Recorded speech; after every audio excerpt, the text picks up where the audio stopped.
എല്ലാ വിദ്യാർത്ഥികൾക്കും പുതിയൊരു വീഡിയോയിലേക്ക് സ്വാഗതം. ഈ വർഷത്തെ SSLC പരീക്ഷ നടന്നുകൊണ്ടിരിക്കുകയാണ്. അപ്പോൾ വിദ്യാർത്ഥികൾക്ക് ഇനി ജീവശാസ്ത്രം പരീക്ഷയോടുകൂടി വിദ്യാർത്ഥികളുടെ ഈ വർഷത്തെ SSLC പരീക്ഷ അവസാനിക്കുന്നതാണ്. അപ്പോൾ വിദ്യാർത്ഥികളുടെ ഈ ഒരു ആൻസർ ഷീറ്റിൻ്റെ പേപ്പർ വാല്യുവേഷൻ, അതായത് SSLCയുടെ ആൻസർ ഷീറ്റിൻ്റെ പേപ്പർ വാല്യുവേഷൻ ഏപ്രിൽ 16-ാം തീയതി മുതൽ ആരംഭിക്കും. ഏപ്രിൽ 16-ാം തീയതി മുതൽ മെയ് 2-ാം തീയതി വരെ ഏകദേശം 3 ഘട്ടങ്ങളിലായിട്ടാണ് വിദ്യാർത്ഥികളുടെ SSLCയുടെ ആൻസർ ഷീറ്റിൻ്റെ പേപ്പർ വാല്യുവേഷൻ നടക്കുക. അപ്പോൾ IT എക്സാമിനേഷൻ്റെ അതായത് പേപ്പർ വാല്യുവേഷൻ ഓൾറെഡി കഴിഞ്ഞിട്ടുണ്ട്. കാരണം അത് വിദ്യാർത്ഥികൾക്ക് ഈ ഒരു IT പരീക്ഷ നടക്കുന്ന സമയത്ത് തന്നെ അത് പേപ്പർ വാല്യുവേഷൻ ചെയ്ത് നിങ്ങൾക്ക് എത്ര മാർക്ക് കിട്ടിയിട്ടുണ്ട് എന്നുള്ളതൊക്കെ കൃത്യമായിട്ട് തന്നെ പരീക്ഷാ കമ്മീഷണറുടെ വെബ്സൈറ്റിൽ, അതായത് ഈ ഒരു പരീക്ഷാ ഭവൻ്റെ വെബ്സൈറ്റിൽ കൃത്യമായിട്ട് അപ്ലോഡ് ചെയ്തിട്ടുണ്ട്. അപ്പോൾ അതുകൊണ്ട് തന്നെ വിദ്യാർത്ഥികൾക്ക് ഇനി ബാക്കിയുള്ള 9 പരീക്ഷകളുടെ, അതായത് IT പരീക്ഷ ഒഴികെയുള്ള മറ്റ് 9 പരീക്ഷകളുടെ 9 സബ്ജക്റ്റുകളുടെ പേപ്പർ വാല്യുവേഷൻ ഈ ഒരു ഏപ്രിൽ 16 മുതൽ ഏകദേശം ഏപ്രിൽ 16 മുതൽ മെയ് 2-ാം തീയതി വരെയാണ് നടക്കുക. അപ്പോൾ ഈ ഒരു ഘട്ടത്തിലാണ് നിങ്ങൾക്കുള്ള ഗ്രേസ് മാർക്കും കാര്യങ്ങളൊക്കെ നൽകുന്നത്. നിലവിൽ നിങ്ങൾ ഗ്രേസ് മാർക്കിന് അർഹതയുള്ള വിദ്യാർത്ഥികൾ ഏതൊക്കെ ഇനങ്ങൾക്കാണ് ഗ്രേസ് മാർക്കിന് അർഹതയുള്ളത്, ആ ഒരു ഇനങ്ങൾക്ക് അനുസരിച്ചുള്ള സർട്ടിഫിക്കറ്റുകളും അത് സർട്ടിഫിക്കറ്റിൻ്റെ ഫോട്ടോസ്റ്റാറ്റും അതുപോലെ നിങ്ങളുടെ ഹാൾ ടിക്കറ്റിൻ്റെ SSLC ഹാൾ ടിക്കറ്റിൻ്റെ ഫോട്ടോസ്റ്റാറ്റും ഒക്കെ നിങ്ങൾ സ്കൂളുകളിൽ നൽകിയിട്ടുണ്ടാകുമെന്ന് പ്രതീക്ഷിക്കുന്നു. അപ്പോൾ ഇതുവരെ ഗ്രേസ് മാർക്കുമായി ബന്ധപ്പെട്ട സർക്കുലർ നിലവിൽ സ്കൂളിൽ വന്നിട്ടുണ്ട്. അപ്പോൾ അതുകൊണ്ട് തന്നെ ഇതുവരെ നിങ്ങൾക്ക് ഗ്രേസ് മാർക്കിന് അർഹതയുള്ള വിദ്യാർത്ഥികൾ ആ ഒരു ഗ്രേസ് മാർക്ക് കിട്ടാൻ ആവശ്യമായിട്ടുള്ള സർട്ടിഫിക്കറ്റിൻ്റെ ഫോട്ടോസ്റ്റാറ്റും അതുപോലെ തന്നെ നിങ്ങളുടെ ഈ ഒരു SSLC പരീക്ഷയുടെ ഹാൾ ടിക്കറ്റിൻ്റെ കോപ്പിയും, അതായത് നിങ്ങൾക്ക് ഗ്രേസ് മാർക്കിന് അർഹത ഉള്ള ഏത് ഇനമാണ് അതിൻ്റെ സർട്ടിഫിക്കറ്റിൻ്റെ ഫോട്ടോസ്റ്റാറ്റ്, അതുപോലെ തന്നെ നിങ്ങളുടെ SSLC പരീക്ഷ ഹാൾ ടിക്കറ്റിൻ്റെ ഫോട്ടോസ്റ്റാറ്റ് എന്നിവ സ്കൂളുകളിൽ നൽകാതെ വിദ്യാർത്ഥികളുണ്ടെങ്കിൽ ഈ ഒരു മാർച്ച് 31-ാം തീയതിക്കകം നിങ്ങളുടെ ആ ഒരു ഡോക്യുമെൻസിൻ്റെ ഒക്കെ ഫോട്ടോസ്റ്റാറ്റ് നിങ്ങൾ സ്കൂളിൽ നൽകേണ്ടതാണ്. അപ്പോൾ അങ്ങനെയെങ്കിൽ നിങ്ങൾക്ക് ഗ്രേസ് മാർക്ക് അർഹതയുള്ള വിദ്യാർത്ഥികൾക്ക് ഗ്രേസ് മാർക്ക് ലഭിക്കുന്നതാണ്. അപ്പോൾ വിദ്യാർത്ഥികൾ ശ്രദ്ധിക്കേണ്ട പ്രധാനപ്പെട്ട കാര്യം എന്ന് പറയുന്നത് ഈ ഒരു പരീക്ഷയിൽ പേപ്പർ വാല്യുവേഷൻ എന്ന് പറയുന്നത് വളരെ ലിബറലായിട്ടാണ് സാധാരണ SSLCയുടെ പേപ്പർ വാല്യുവേഷൻ ചെയ്യുക. ആദ്യം ഒഫീഷ്യലായിട്ട് ആൻസർ കീ ഈ ഒരു SSLCexam.kerala.gov.in എന്നുള്ള SSLC എക്സാമിനേഷൻ വെബ്സൈറ്റിൽ പരീക്ഷാ ഭവൻ്റെ ആ ഒരു വെബ്സൈറ്റിൽ പ്രസിദ്ധീകരിക്കും. അതിനുശേഷം ആ ഒരു ആൻസർ കീ വെച്ചിട്ടാണ് നിങ്ങളുടെ ആൻസർ ഷീറ്റ് വാല്യുവേഷൻ ചെയ്യുക. ആൻസർ കീയിൽ ഒഫീഷ്യൽ ആൻസർ കീയിലുള്ള പോയിൻറ്റ്സും കാര്യങ്ങളൊക്കെ നോക്കിയിട്ടാണ് നിങ്ങളുടെ ആൻസർ ഷീറ്റ് വാല്യുവേഷൻ ചെയ്യുന്നത്. അപ്പോൾ ഈ ഒരു രീതിയിൽ വിദ്യാർത്ഥികൾ ശ്രദ്ധിക്കേണ്ട കാര്യം എന്ന് പറയുന്നത് നിങ്ങളുടെ ആൻസർ ഷീറ്റ് വാല്യുവേഷൻ ചെയ്യുന്ന സമയത്ത് കൃത്യമായിട്ട് നിങ്ങളുടെ ആ ഒരു ആൻസർ ഷീറ്റിൽ ആ ഒരു ചോദ്യത്തിന് വേണ്ട ഉത്തരങ്ങൾ ഉണ്ടെങ്കിൽ, അല്ലെങ്കിൽ ഉത്തരങ്ങളുമായി ബന്ധപ്പെട്ടുള്ള പോയിൻറ്സും കാര്യങ്ങളൊക്കെ ഉണ്ടെങ്കിൽ നിങ്ങൾക്ക് ടീച്ചേഴ്സ് മാർക്ക് തരുന്നതാണ്. സാധാരണത്തിൽ SSLC വിദ്യാർത്ഥികൾക്ക് മാർക്ക് തരുന്നത് അത് സ്ട്രിക്റ്റ് ആയിട്ടൊന്നും വാല്യുവേഷൻ ചെയ്യില്ല. നിങ്ങൾക്ക് വളരെ സിമ്പിളായിട്ട് നിങ്ങൾക്ക് നിങ്ങളുടെ ആൻസർ ഷീറ്റിൽ പോയിൻറ്സും കാര്യങ്ങളൊക്കെ ഉണ്ടെങ്കിൽ കൃത്യമായിട്ട് തന്നെ നിങ്ങൾക്ക് മാർക്ക് കിട്ടുന്നതായിരിക്കും. ചില സമയത്ത് കാൽക്കുലേഷൻ ടൈമിലുള്ള എന്തെങ്കിലും മിസ്റ്റേക്കും കാര്യങ്ങളൊക്കെ ആയിരിക്കും നിങ്ങൾക്ക് പ്രതീക്ഷിച്ച ഗ്രേഡ് കിട്ടാതെയൊക്കെ ഇരിക്കുന്നത്. അപ്പോൾ ആ ഒരു ഘട്ടത്തിൽ നിങ്ങൾക്ക് റീവാല്യുവേഷനായിട്ട് അപേക്ഷിക്കാവുന്നതാണ്.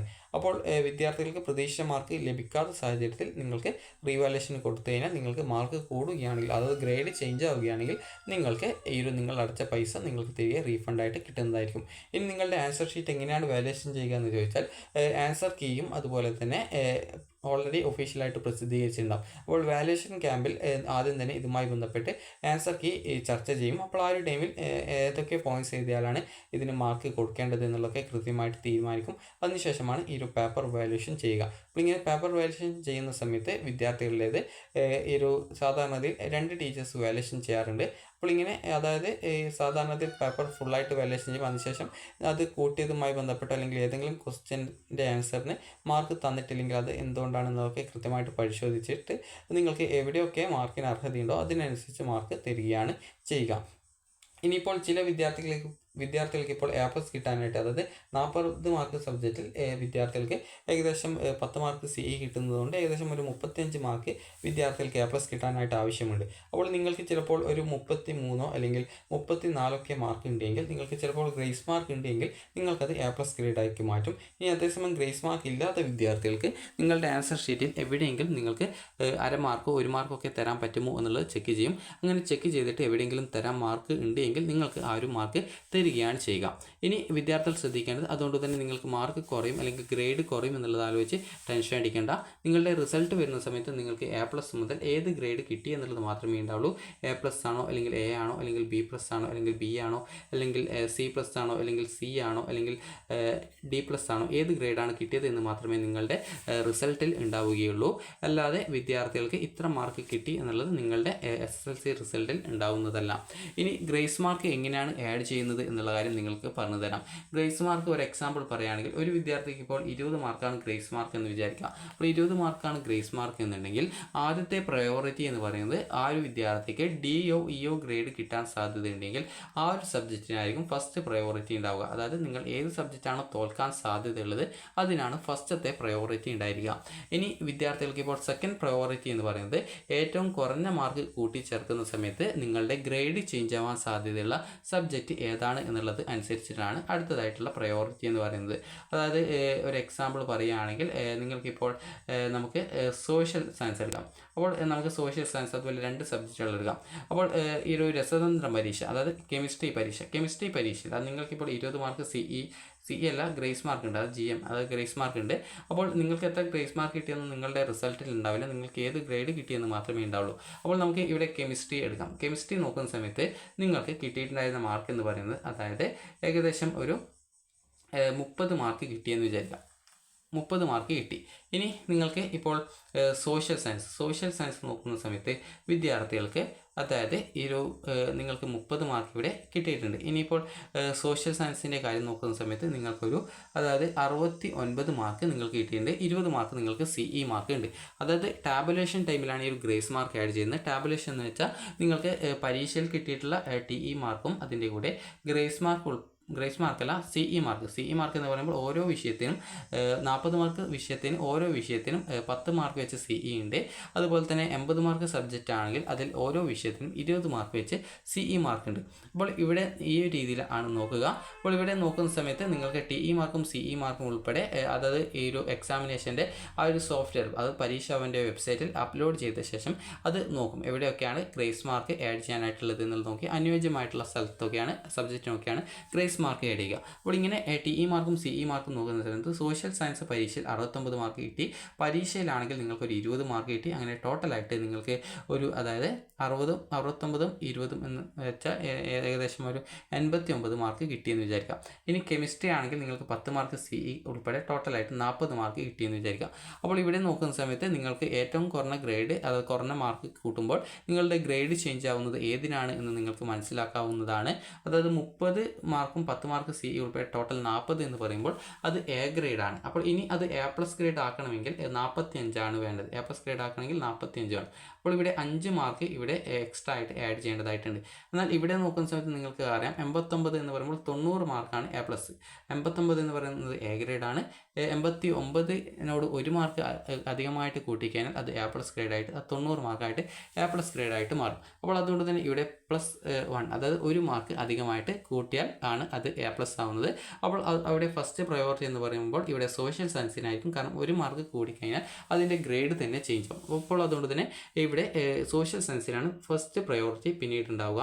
അതിനുശേഷം അത് ഫസ്റ്റ് പ്രയോറിറ്റി തോൽക്കാൻ സാധ്യതയുള്ള സബ്ജക്റ്റിന് പിന്നീട് സെക്കൻഡ് പ്രയോറിറ്റി കുറച്ച് ഗ്രേസ് മാർക്ക് കൂട്ടുമ്പോൾ നിങ്ങളുടെ ഗ്രേഡ് ചേഞ്ച് ആവുന്നത് ഏതാണോ അതിനനുസരിച്ചാണ് ഈ ഒരു രീതിയിൽ ഗ്രേസ് മാർക്ക് ആഡ് ചെയ്യുന്നത്. ഇനിയിപ്പോൾ സെക്കൻഡ് പ്രയോറിറ്റി ഇതിന് കൊടുത്തു കഴിഞ്ഞാൽ പിന്നീട് തേർഡ് പ്രയോറിറ്റി എന്ന് പറയുന്നത് നിങ്ങളുടെ ബാക്കി സബ്ജക്റ്റ്, അതായത് ഗ്രേഡ് ചേഞ്ച് ആവാൻ ബാക്കിയുള്ള സബ്ജക്റ്റുകൾ ഏതൊക്കെയാണോ അതിനനുസരിച്ചിട്ടാണ് പ്രയോറിറ്റി ഉണ്ടാകുക.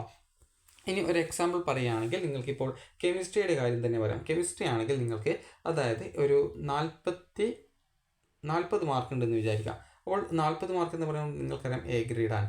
ഇപ്പോൾ നിങ്ങൾക്ക് ഈ ഒരു ഫിസിക്സ്, അതായത് ഈ ഒരു ഊർജ്ജതന്ത്രം പരീക്ഷയ്ക്ക് നിങ്ങൾക്ക് കിട്ടിയിട്ടുണ്ടായിരുന്നത്, അതായത് ഒരു 20 മാർക്കാണെന്ന് വിചാരിക്കാം. 20 മാർക്ക് എന്ന് പറയുമ്പോൾ ഏകദേശം ഒരു 20 മാർക്ക് എന്ന് പറയുമ്പോൾ ഏകദേശം ഒരു C ഗ്രേഡ് ആയിരിക്കും എന്നാണ് തോന്നുന്നത്. അപ്പോൾ അത് നമുക്ക് നോക്കാം. അപ്പോൾ വിദ്യാർത്ഥികൾക്ക് ഇപ്പോൾ 20 മാർക്ക് എന്ന് പറയുന്ന സമയത്ത് വിദ്യാർത്ഥികൾക്ക് അത് ഏകദേശം ഒരു C ഗ്രേഡല്ല, ഈ ഒരു B ഗ്രേഡാണ് ഉണ്ടാവുക. അപ്പോൾ ഇവിടെ നിങ്ങൾക്ക് 20 മാർക്കും അതുപോലെ തന്നെ 10 മാർക്ക് CE ഉൾപ്പെടെ ടോട്ടലായിട്ട് നോക്കുന്ന സമയത്ത് ഇവിടെ CE ഉൾപ്പെടെയാണ് 40 എന്ന് പറയുന്നത്. അപ്പോൾ CE ഉൾപ്പെടെ 40. ഇവിടെ ആണെങ്കിൽ ഫിസിക്സിന് 20 മാർക്ക് പരീക്ഷയിൽ, അങ്ങനെ 10 മാർക്ക് CE, അങ്ങനെ ടോട്ടലായിട്ട് 30 മാർക്ക് കിട്ടിയെന്ന് വിചാരിക്കാം. അപ്പോൾ ഇവിടെ ഏതിനാണ് ഫസ്റ്റ് പ്രയോറിറ്റി എന്ന് നോക്കുന്ന സമയത്ത് ഇവിടെ രണ്ടിനും സെയിം പ്രയോറിറ്റിയാണ്. കാരണം രണ്ടിനും 5 മാർക്ക് ആഡ് ചെയ്യുന്ന സമയത്താണ് ഗ്രേഡ് കൂട്ടിച്ചേർക്കുന്നത്.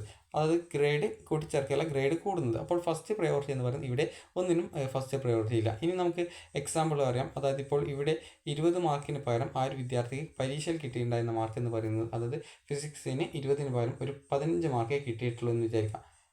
15 മാർക്കേ കിട്ടിയിട്ടുള്ളൂ. ഇനി CE മാർക്കാണെങ്കിൽ ആ ഒരു വിദ്യാർത്ഥിക്ക് ആകെ കിട്ടിയത്, അതായത് ഒരു 9 മാർക്കേ കിട്ടിയിട്ടുള്ളൂ എന്ന് വിചാരിക്കാം. അപ്പോൾ അങ്ങനെ ടോട്ടൽ നോക്കുന്ന സമയത്ത് ആ ഒരു വിദ്യാർത്ഥിക്ക് കിട്ടിയ മാർക്ക് എന്ന് പറയുന്നത് അതായത് ഏകദേശം 24 മാർക്കാണ്. അപ്പോൾ 24 എന്ന് പറയുമ്പോൾ വിദ്യാർത്ഥികൾക്ക് അറിയാവുന്നതാണ്, അതായത് C ഗ്രേഡാണ്.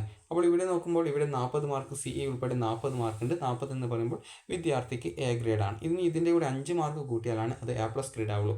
ഇവിടെ നോക്കുന്ന സമയത്ത് 24 എന്ന് പറയുമ്പോൾ ആ ഒരു വിദ്യാർത്ഥിക്ക് കിട്ടുന്ന ഗ്രേഡ് എന്ന് പറയുന്നത് അതായത് C ഗ്രേഡാണ്. ഇനി ഇവിടെ 1 മാർക്ക് 24-ൻ്റെ കൂടെ 1 മാർക്ക് ആഡ് ചെയ്ത് കഴിഞ്ഞാൽ അത് C+ ഗ്രേഡായിട്ട് കൂടും.